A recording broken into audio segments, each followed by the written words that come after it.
First responders from the Clark County Fire Department attend a joint new conference detailing the fire's response to Sunday's mass shooting on Thursday, October 5, 2017 at the Clark County Fire Department Training Center in Las Vegas. Nev. We need to know. 2 weeks after Stephen Paddock rained down bullets on attendees of a country music festival in Las Vegas, killing 58 and injuring more than 500. Investigators are no closer to understanding the gunman's motives. For a nation riveted by the deadliest mass shooting in recent U.S. history, this is a deeply unsettling problem. Police detectives and criminal profilers are working overtime to dissect Paddock's behavior, circumstances, and psychological state in the lead-up to the shootings. Mental health professionals and experts on human behavior, meanwhile, are bearing witness to a more common and less mysterious response on the part of Americans. A sense that without an explanation for Paddock's actions, we cannot psychologically close the chapter on this shooting.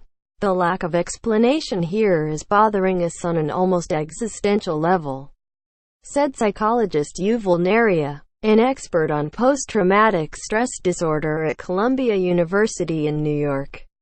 It's an anguish Neria says he has heard in his lab and in his clinical practice from people who have followed the unfolding horrors from afar and from those with direct ties to the shooting. It is an unconscious and profound human trait to seek a motive for catastrophic violence.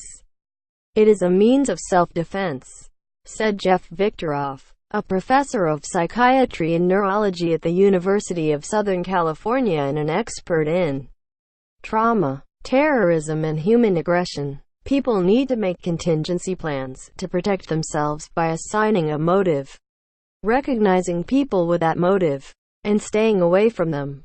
As parents, we do this almost effortlessly to calm an anxious child. We put the threat at a distance. We cast the perpetrator as other, someone we could not possibly know. We promise our protection. Now, parents and other adults have seen for themselves that concert-goers can be mowed down from 32 stories up. They may be forced to accept that an amiable if distant neighbor, a seemingly successful man with no known history of mental instability, can inexplicably kill people against whom he bears no apparent grudge. It's unbearable, Victoroff said. Without actionable answers that make Paddock a rare and distant monster, he said, you're paralyzed. In humans, trauma awakens a powerful urge to make meaning, to explain what cannot readily be explained, said Columbia's Neria. And national traumas, especially those stoked, magnified, and spread by wall-to-wall media coverage, make that urge a widely shared need. One of the hallmarks of PTSD is hypervigilance, Neria said. That's when a sufferer's ability to distinguish safe places from dangerous ones has broken down.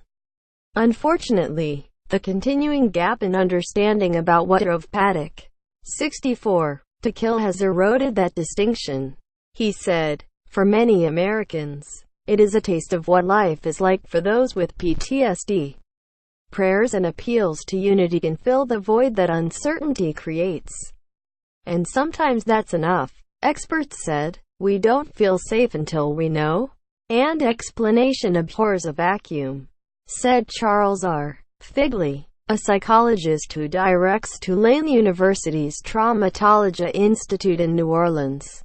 People make up stuff, Figley said. That's why we pray and ask God to protect us, to make sure that good people don't get hurt.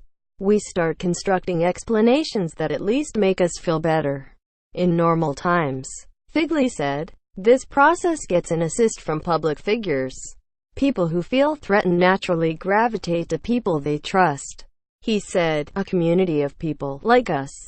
Quote, in such instances, leaders come together. Message aims to shape and broaden that community.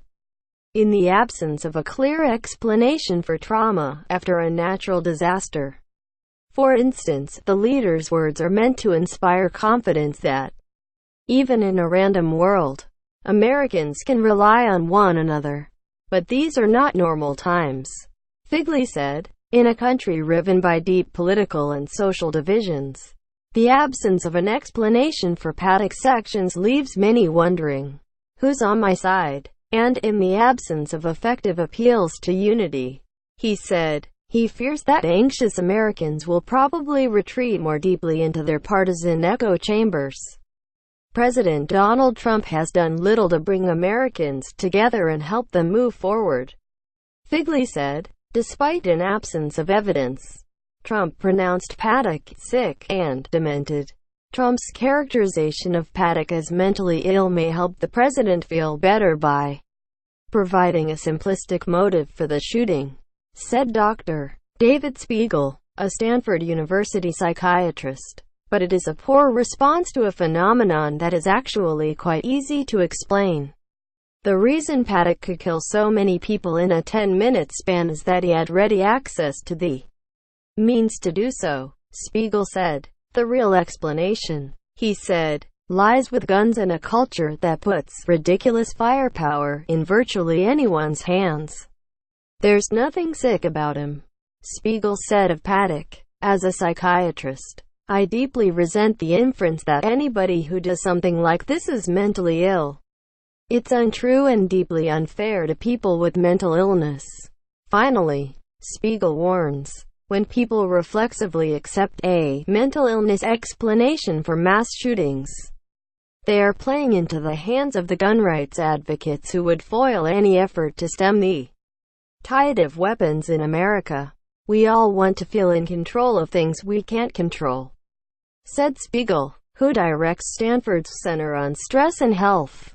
We want to play this narrative in our heads that we can avoid these people. But what's really chilling is that no matter where you go or what you do, there's a cold-blooded guy with a gun who could take you out. Under the circumstances, he said, we ought to be anxious. Visit the Los Angeles Times at www.lostimes.com.